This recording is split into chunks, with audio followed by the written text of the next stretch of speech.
It's a universal, fundamental question that every human being asks sooner or later. Where do we go from here? What happens at the end of life? And the way it's worded, the way the question is asked, is there life after death? We're going to find out that that question is really misworded. It's not after death because life doesn't die. So if you're saying, is there life after death? No, what's dead is dead. The question is, what dies and what lives? Or more fundamentally, what is life? And what does it mean that life left? Where did it go? It can't just disappear. Nothing just disappears. Where did it go? So religion says, well, there are two places to go, up or down. There's no up and there's no down when it comes to life. Life doesn't take up space. So there's no up or down in terms of space. So what happens? To appreciate what happens when life leaves, we first have to understand and appreciate what happens when life comes. What does it mean that somebody is born? We don't ask that question. We ask, why do people suffer? Why do people die? Why are people born? Why do people have fun? Ever asked that question? Why is there pleasure? Nobody asks that. But why is there pain? So in order to understand one, we have to understand the other. So what does the Torah tell us?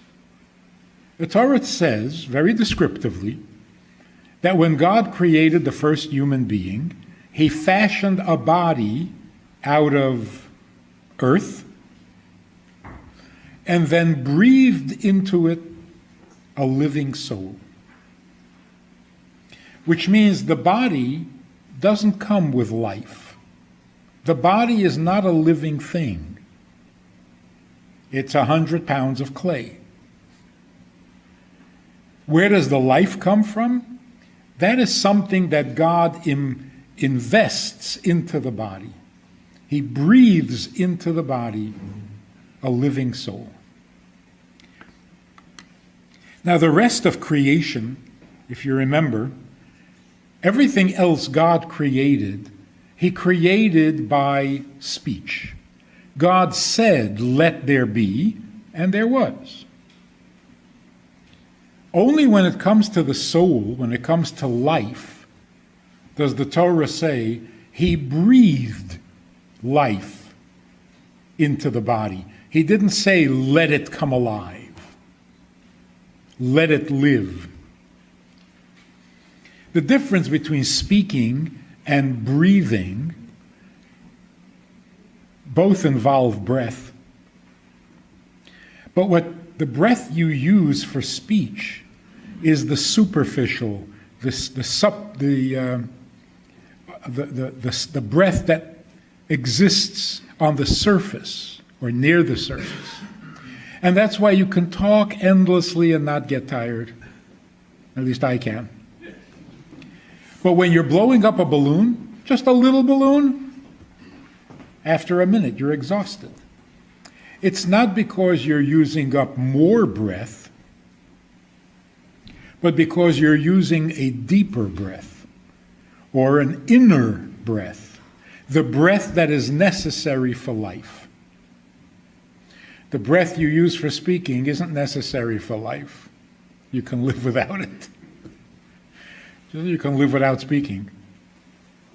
But the breath that is the breath of life, this you can't afford to exhaust from yourself because it's essential. So when God created light and God created grass and God created animals, he said, let there be. He used a surface breath, not a very personal inner. But when he gave life to the human being, he breathed something from within himself into the human being.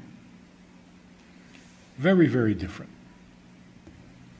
Now, if you're a little aware in scientific terms, Einstein came up with this brilliant insight where he says the universe is made up of mass and energy.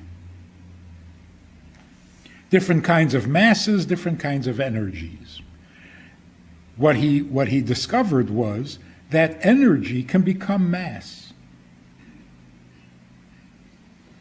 It's like the expression, if you talk a lot, you're building a wall of words that keep people from getting any closer to you. So here is energy becoming a mass. It's words, it's turning into a wall.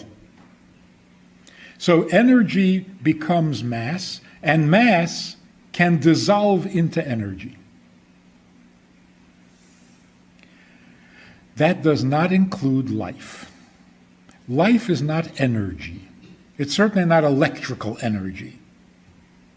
Life is a completely different entity, different from mass, different from energy. What exactly is life? Life is a living entity that in the human being is composed of 10 or more functions. We call it a soul. What is a soul? A living energy, a living being that thinks, feels, behaves. That's a human being, and that comes to the body, not from the body. So how does the soul come to the body? So we're told some fascinating things.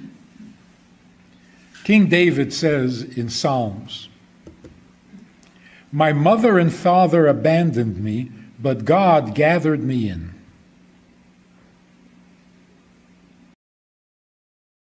What is he saying? What is he talking about? He remembered the moment of conception, when he was conceived. Holy people don't forget. So he remembered the experience of being conceived. Now, what do you call the conception? It's not even a fetus yet. An embryo? A zygote? I hate that word. Cute little baby, why would you call it a zygote? It's a passt nicht, you know what I mean? But whatever that little being is at the moment of conception, it is experiencing the most dramatic and the most traumatic moment of its existence. It has made contact with the physical world. Hasn't developed much yet in the physical, but it's made contact. So King David says, I remember when that happened to me. I was feeling a little helpless. And I looked around to see who's babysitting, who's taking care of me. I looked at my father, he was sleeping. I look at my mother, she's sleeping. And here I am, tiny little being going through the most traumatic experience. I'm all by myself. But then I realized, no, God is there guiding my experience. And that reassured me, and I was able to continue to develop. 40 days before conception, the soul is told that it's going to be born. You have time to acclimate to the idea that you're leaving heaven and you're going to be born into the physical world. The soul doesn't like that, is not thrilled by the idea, but it does have time to get used to it. So when does the birth of a child begin? Essentially, 40 days before conception. In the Torah it says, every time a woman was given a blessing that she was going to have a child, it was always this time next year. 12 months. Doesn't take 12 months. Not the part we know about. But it's more than 9 months because there's time for the soul to get adjusted, to go from heaven to heaven until it comes down into the conception.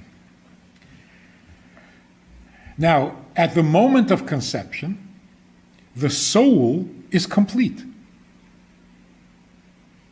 Because the soul is never underdeveloped. The soul is always complete. Life is life. There's no partial life, a little life. But the physical needs time to grow and develop and evolve. So at the moment of conception, the soul is completely matured. The body hardly exists. Which means when you have a baby, the first thing you do is completely spiritual. It's hardly physical at all.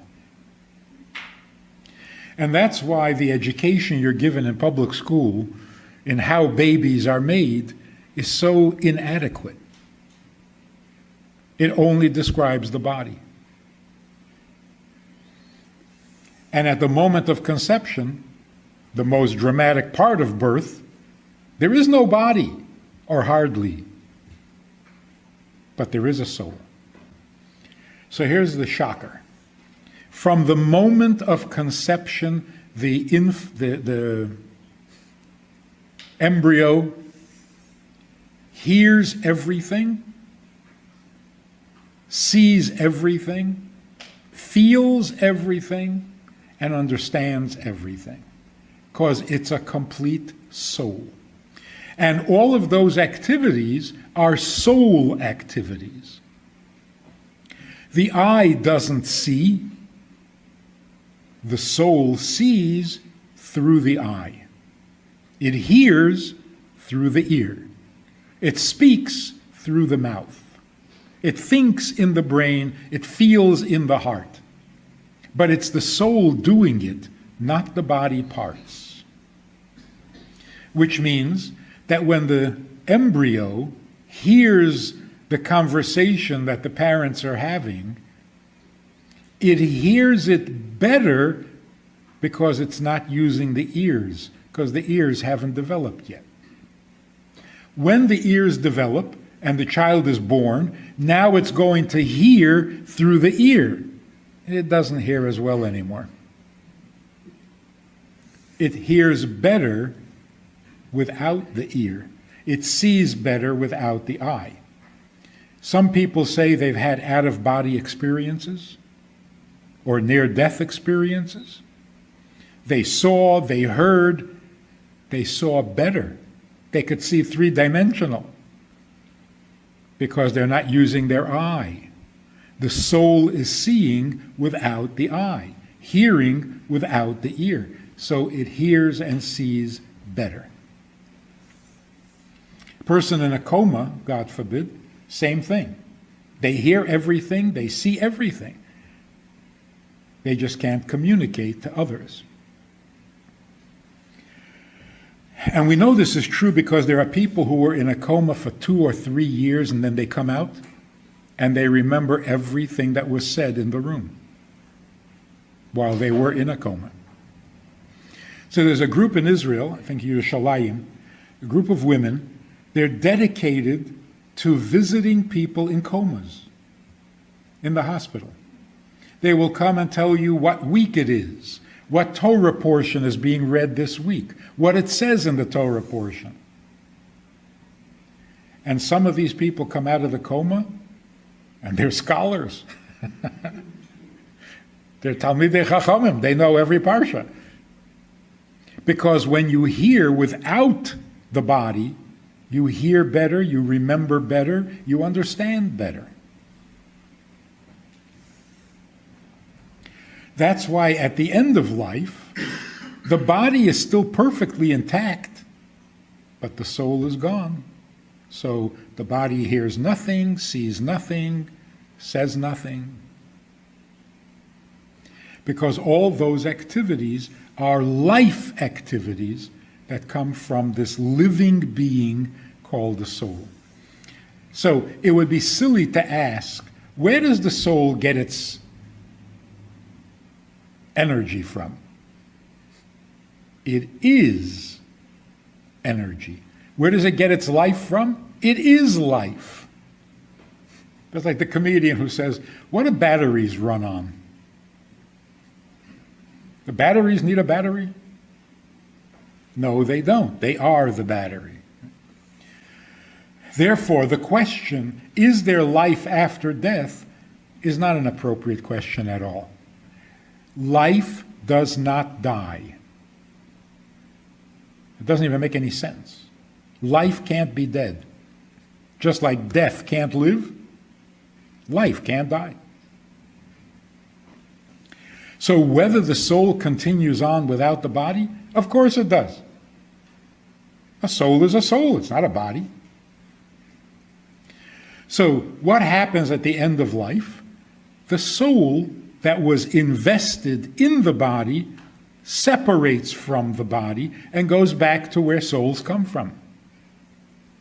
So what does the body do? From dust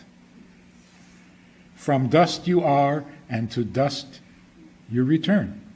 So there's this famous poem, if I remember this correctly, it says, life is good, life is earnest, and the grave is not its goal. From dust you are, and to dust returneth, was never said of the soul. So what goes back to the dust? What came from the dust, which is only the body? Where does the soul go? Well, like everything else, it goes back to where it came from. Fully alive, with its memory intact, with its relationships in place, still devoted to the people that it was devoted to while it was in the body, and it continues to live.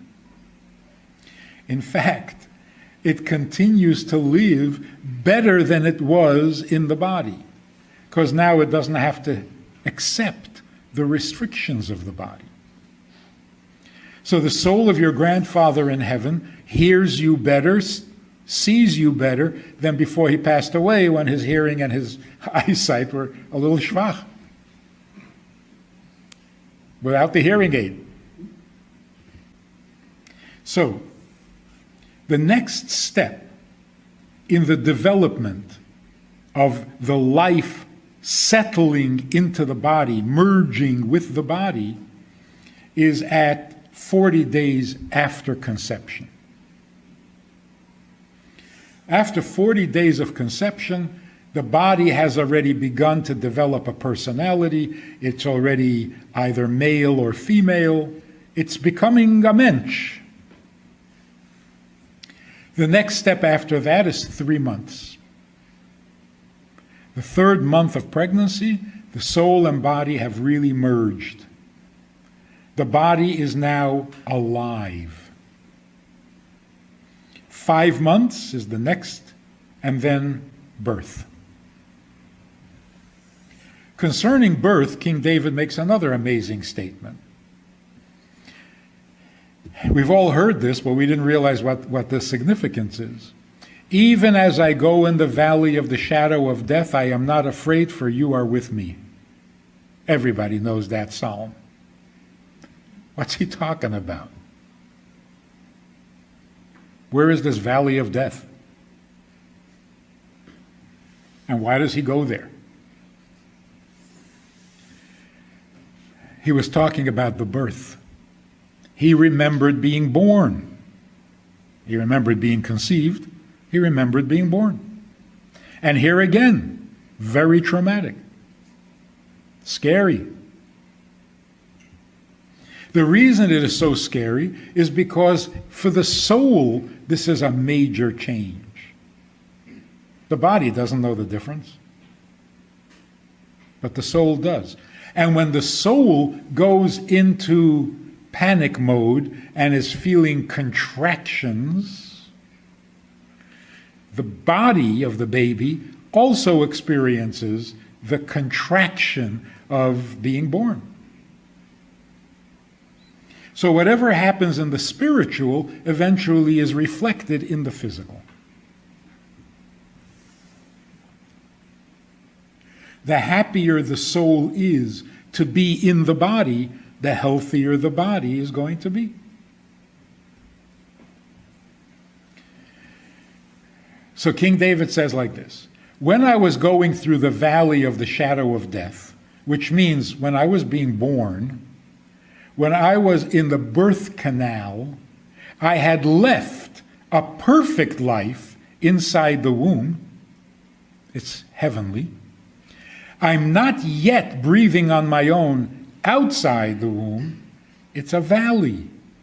It's a dip between two lives, life in the womb and life outside the womb. And there's a little danger there. There's a touch of hint of death, a shadow of death. And it's very scary. But what kept me going was God's presence. I was not afraid because you were with me.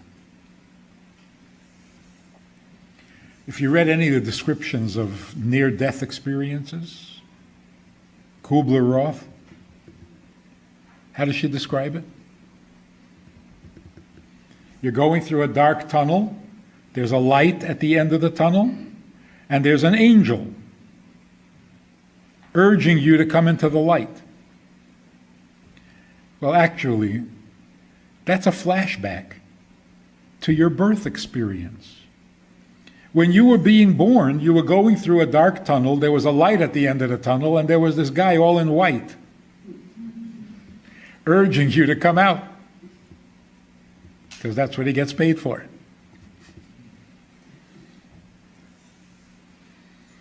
So when a person has a near-death experience, he flashes back to his original near-death experience. How does King David say it? Shadow of death. You're not dying, it's near death. People who die have a completely different experience. We don't know much about it because they don't talk much. Now, it's still not over. After the body is born, there's again a 30-day period of merging, coalescing, body and soul becoming one. And that's why until 30 days after birth, a child is not yet, the baby is not yet considered viable. Only after 30 days is it a viable child. For a boy, there's also the significance of the 8th day. Before the 8th day, it simply is too dangerous for a circumcision. I don't know what the blood being absorbed in the body, I'm not sure. But until the 8th day, there cannot be a bris. Now, the influence, the intelligence, the morality of your soul influences your body, also in a growing and increasing fashion. By the time a girl is 12, the goodness, the holiness of her soul is fully settled in. For a boy, it's at 13. So life comes in gradual stages and merges more and more with the body until you can't even tell them apart. The body is alive. At the end of life, the reverse process begins. First, there's a premonition. Most people know 40 days before they pass away, they know it's happening. Some are more conscious, some are a little less conscious, but there's an awareness to think about tying up loose ends, saying goodbye to people. They don't realize consciously what they're doing, but that's what's happening. Some people know exactly how long it's going to be to the very minute.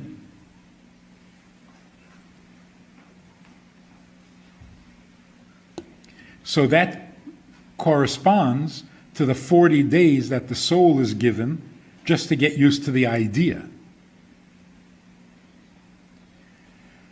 The body and soul then begin to separate in stages. It's not a total shock. For the first 3 days after the body and soul separate, the soul can't tear itself away. It's painful, it resists, it doesn't want. We sit Shiva 7 days, because for 7 days the soul is fighting the separation. The first 3 days are the most intense. The second 4 days are not quite as intense.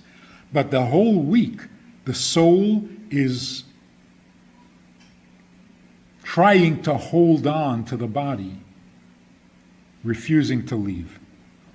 So the Shiva, it turns out, is not really for our benefit to express our own grief. It's to stay in touch with the soul as the soul goes through its transformation. So the Shiva is like continuation of the funeral. Funeral means accompany the person to his resting place. That's the physical part. It doesn't end there. You don't just say goodbye. You stay in touch, in empathy with the soul, so when the soul is really in pain, you feel that pain. When the soul's pain lightens up a little bit, you lighten up a little bit. Which explains a very interesting thing. Why does the Torah tell us how to grieve? Grieve for 7 days and then get up. Whoa, I need 10 days. I need a month. I'm going to grieve forever. How can you tell people how to grieve? And what about those people who say 2 days enough? The Torah is not telling you how to grieve. The Torah is telling you how to remain in sync with what's going on with the soul you're grieving over. And that's why at the end of 7 days, when the soul has pretty much made peace with the fact that it's no longer in a body, you're not being sympathetic anymore. So the Torah says, the Shiva is over. I mean, you want to grieve and you want to be sad about it. That's just your human reaction. But Shiva is over. Then there's a 30-day period, the Shloshim. The soul is still going through major changes. Now it has to get comfortable with being in heaven. And by the way, what exactly are heaven and hell? Unfortunately, we get more of a Christian picture than we do of a Jewish picture. Hell is where the soul goes to be punished and it burns. It's roasted with pitchforks and demons. And how do you burn a soul? You can't burn a soul. The only way a soul can burn is shame. When you're feeling shame and your cheeks get hot, That's burning with shame. When the soul comes to the world of souls and it doesn't remember how to be a soul, it's gotten used to being a body. Maybe it still smells like a body, and it feels really embarrassed and uncomfortable. That's hell. When a soul comes back to the world of souls after 120 years of being in a body, and it just picks up where it left off and just goes naturally right back to being a soul among souls, that's heaven. So heaven and hell are not a place, it's an experience. If you can just slip right back into heaven and be a soul like you were before you were born, that's heaven. If it takes time to readjust, that's hell. So hell is not a punishment, it's a necessary readjustment, a recalculating from the pleasures of the body to pleasures of pure soul. So you can have two souls sitting right next to each other. One is in heaven and the other one is in hell. Because one of them is perfectly comfortable and the other one is like some people who walk into a synagogue and don't know which book or what side of the book or when to sit down and when to stand up. That's kind of hell. It's so embarrassing. So here is a soul, comes to the world of souls, and it doesn't remember how to behave like a soul. How long does it take for the soul to make that readjustment? Maximum 12 months. You know, souls are pretty smart. They catch on quickly, particularly when it's just going back to their original nature. So how long can it take already for a soul to catch on and start acting like a soul? If he's really dense and really thick, maximum 12 months. And that's why we say Kaddish for 11 months. We don't want to insult the soul by saying it needed the whole 12 months. We also don't want to shortchange it in case it does need. So we go 11 months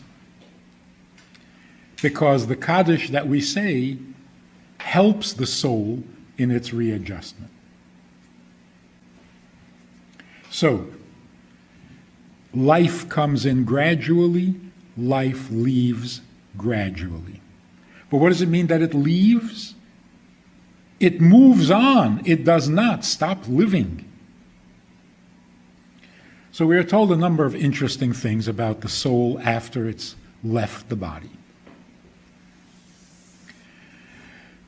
The souls always attend the weddings of their children, grandchildren, and great-grandchildren. This is their future. They're not going to miss it. So when at the beginning of the wedding ceremony we sing Baruch Haba, we welcome, people think we're welcoming the bride and groom. No, we're welcoming those souls who didn't get an invitation, but they're attending the wedding. So we welcome those souls up to 3 generations. Sometimes up to 10 generations. They also attend every circumcision. The souls of your parents, your grandparents, and your great-grandparents come to the celebration of their great-grandchild's circumcision. The other significant event is at the Seder on Pesach, when you ask the 4 questions, and you say, Tate, ich will bei dir fragen 4 Kashes.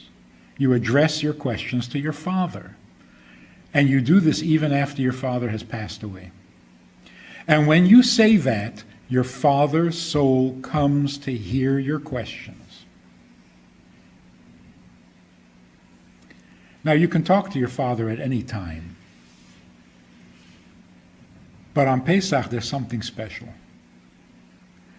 The presence of your father's soul is so much stronger than usual, because that's the father's role at the Seder. He's not going to miss it. So let me tell you a beautiful story. The previous Rebbe, the Rebbe's father-in-law, who came to America in 1940, when he was a young child, he discovered that he had a real gift for writing. When his teacher noticed how well he wrote, he urged him to keep a diary from the age of 9. Previous Rebbe kept a diary. And at 9 years old, what could he write? His memories of when he was 4, and when he was 5, and when he was 6. So we get a glimpse into the life of a Rebbe at a very young age, growing up in the home of his father, who was the Rebbe before him. His grandfather was the Rebbe before that. So here's the story that he records in his diary. When he would come home from Cheder every day, he had a vivid imagination. So when he'd come home, he would go into his grandfather's room. When his grandfather passed away, they left the room intact. His grandfather's office. There was a large chair, stuffed, a big wing-back chair. He would climb into the chair, and he would review the stories that his teacher told him in Cheder. And he would flesh it out. He would really put in all the details to imagine exactly how it happened. For example, Avraham was sitting at the door of his tent, and 3 people were coming down the road, and Avram ran out to greet them and asked them into his tent, and they turned out to be angels. So he would come home after that, and he would sit there painting the picture for himself, exactly what that looked like and how that. One day he came home, and this was after his teacher had told him a story from the Talmud, from the Gemara. The Gemara says that Rabbi Yehuda, who was the author of the Mishnah, or the editor of the Mishnah, when he passed away, he was granted a wish. Which mitzvah do you want to continue doing? And he said, I want to continue making Kiddush for my family on Friday night. And he was granted that wish. So every Friday night, he came back from heaven to his family, and he made Kiddush for them. This little boy comes home after hearing the story, goes into his grandfather's room, climbs into the chair, closes his eyes, and starts to draw the picture in his mind of a soul coming down from heaven. The sun is setting, it's Friday night, the candles are on the table, he peeks in through the window, everything ready, okay, he comes in, he makes Kiddush. He gave it all the details and the color. As he's thinking this, he hears a voice in the room. He opens his eyes. His father, who was the Rebbe, is standing at his grandfather's desk, facing the chair. He's standing on the far side of the desk, facing the chair where his grandfather would sit and study. And his father is speaking and crying. And he's wearing his Shabbos clothes with the gartel, like a formal prayer, and this 6-year-old boy says, I thought I probably shouldn't be in the room at that time, so I just quietly snuck out. He wasn't shocked. He wasn't surprised. The soul, when you need The soul of your father or your mother or your grandfather, when you need them, they are available to you. The holier they are, the more freedom they have to come and go into this world. Most souls are not given that permission. They can talk to you from a distance. They can't be sitting in their chair talking to you. But holy people have more authority. So, the soul never dies. It can't. Life can't die. Life lives. And life is not the same as energy. It's a completely different thing. Energy can become mass. Life never becomes mass. Life lives. Which means that at this very moment, your parents' souls in heaven, your grandparents' souls in heaven, are completely conscious and aware of what's going on in the room right now. And they're probably quite pleased that you're here. Nothing embarrassing about that.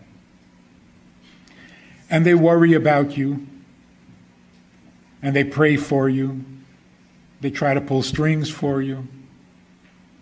So when something really amazingly good happens, remember to thank them. They probably made it happen, because, you didn't. So a little gratitude to our parents should never end, because they never stop being parents. The third Lubavitcher Rebbe, when his wife passed away, he said to his children, "You lost a mother, I lost a wife. A mother is good from a distance too. A mother can be very far away and she's still mothering you, but a wife from a distance. So my loss is greater than yours." Which is true. The loss of a spouse is greater than the loss of a parent, because parents don't go very far. They hang around. They come visit. They remain involved in their children's lives. So when we say Yizkor on Yom Tov, or when we say Kaddish, we're talking to a living soul. We're talking to someone who knows whether you're talking to them or not. So people who don't say Yizkor, they're going to have to explain that to their parents someday. Like, where were you? I was there. You didn't show up. Maybe that's why so many people will go for Yizkor, but for no other part of the davening. Because for the Yizkor, the soul of your parents schleps you there. You can't say no to your parents. So what does all this tell us? The punchline. The punchline is this. When the soul leaves the body, it really doesn't want to. It fights, it struggles, wants to stay here. So that expression that you've heard many, many times, when somebody passes away, he's in a better place now, not Jewish. For Jews, there is no better place than here. Heaven is nice, really nice, comfortable, enjoyable, safe, holy, still not better. And the difference is, here we can serve God. In heaven, God serves you. It's a reward. We would much rather do the serving than be served. We would much rather be employed than retired, even if you get a gold watch. So the Jewish idea of heaven is, you go there if you can't be here, but we'd much rather be here. This is the best place. which means that the souls in heaven are not resting in peace. They are impatiently waiting for this world to get its act together, to become a holier place, and then they will come back to this world. So as much as we want to see the world become peaceful, we want to see the world become holy, we want to see the world become a godly place, they are more desperate than we are. Because we can at least do something. Pitch in. Make it happen. They're helpless.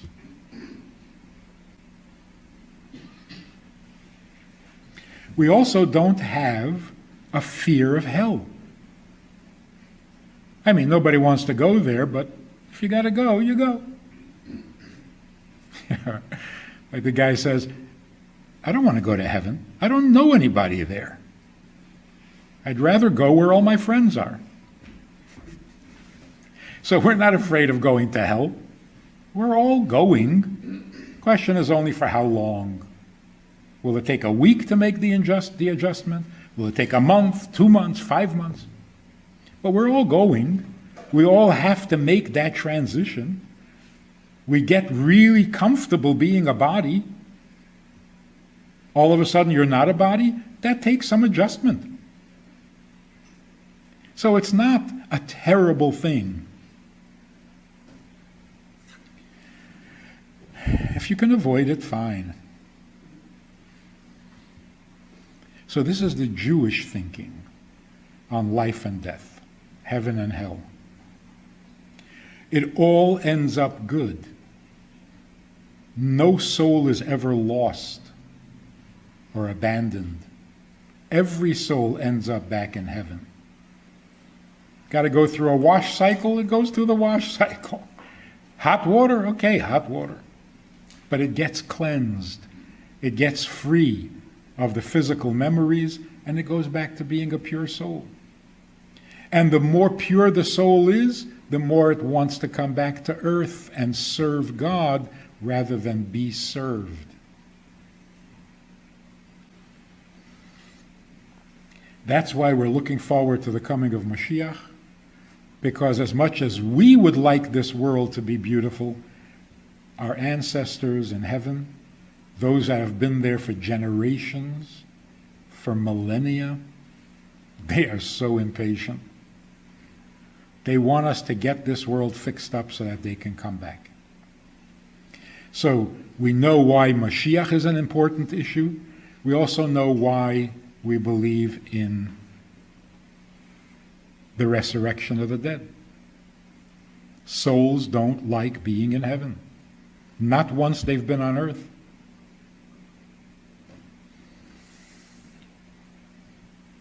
The real purpose in God's plan, the real purpose for resurrection, is that every mitzvah we do couldn't happen without the soul, because a dead body can't do mitzvahs. But at the same time, no mitzvah can happen without the body. You can't eat matzah without a body. You can't make noise with a grager on Purim without a body. You can't light a Shabbos candle without a body. In fact, the body deserves more credit for the mitzvah than the soul, because the soul only adds the proper intention. It's the body that does the mitzvah.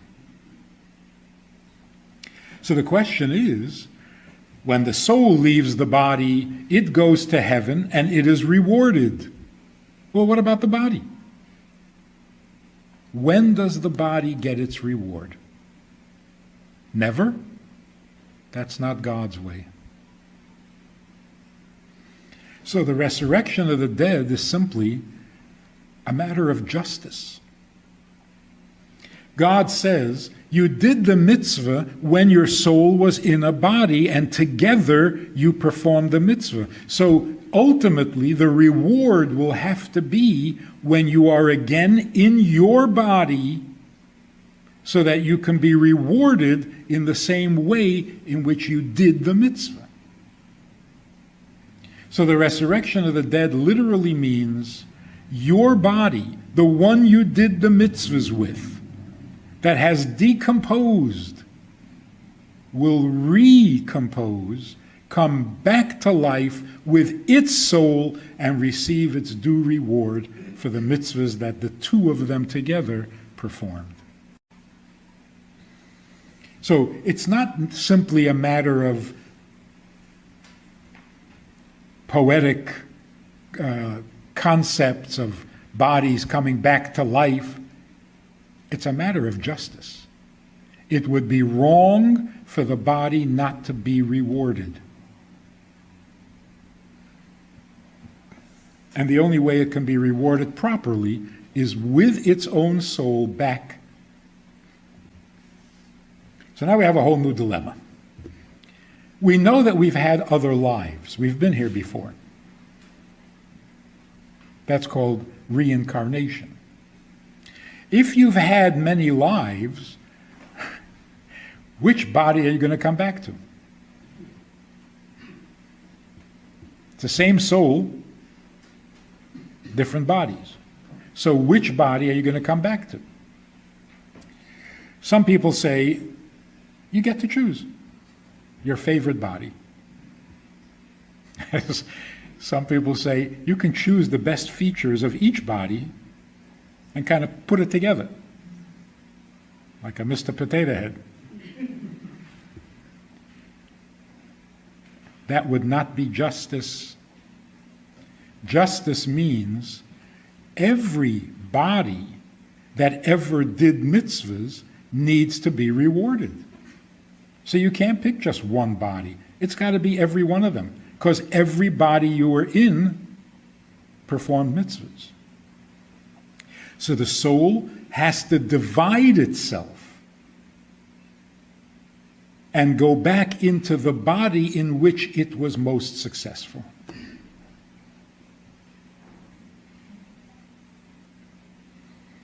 So what's going to happen after the resurrection, when you are now 5 different people and you're sitting at the table together? All 5 of you? What a family. So we're very grateful that God is in charge of that project, because it's a little overwhelming. Keep track of who's who, when they're coming and going, and which body, which soul, for which mitzvah. Even the biggest computer would not be able to handle this project. But we look forward to the coming of Mashiach, because making the world holy is not an option. It has to happen. Well, it's not optional. It has to happen. The world was created to be holy, and we are the ones who are supposed to make it holy. So every mitzvah we do, a little more holiness.